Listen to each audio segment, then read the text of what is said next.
What is important to realize is it's a comparison of two regimens.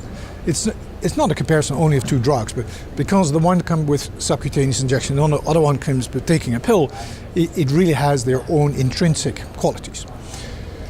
The other unique part of the design was that from a patient perspective, and actually also from an oncologist perspective, if you have that venous thrombosis, there are two things you don't want to happen. One, a recurrence or a major bleed.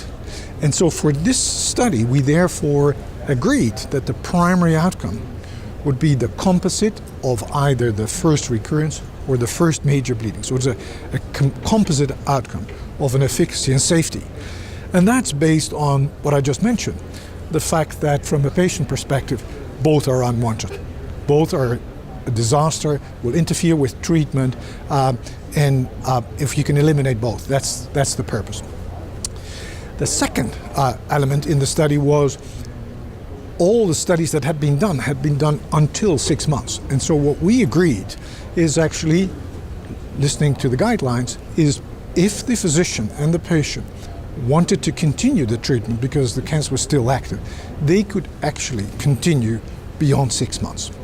The study followed all patients for 12 months.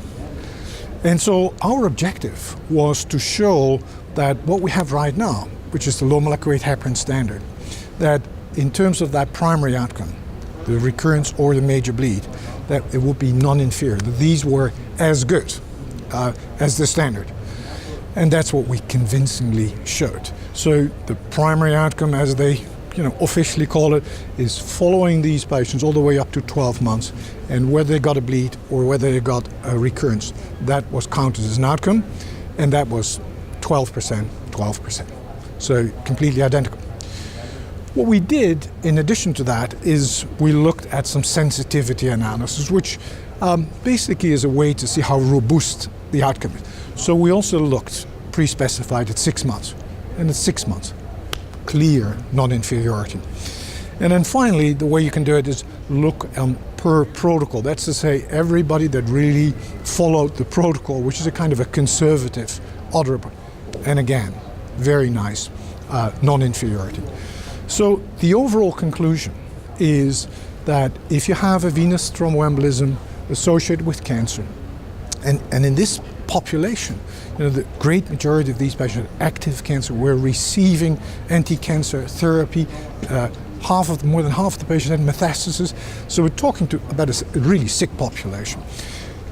Providing them with one pill a day would protect them from the primary outcome, bleeding or venous thrombosis, in a very, very identical way to what we have right now in the standard of low molecular weight heparin.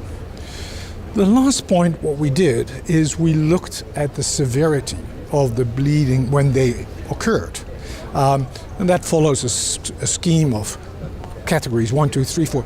But 3, 4 are really the categories you'd like to avoid. And that was completely identical, 12 patients in each of the arms. So overall, easier to give, as effective, actually slightly more effective, but that's a bonus. And in terms of severe bleeding, identical.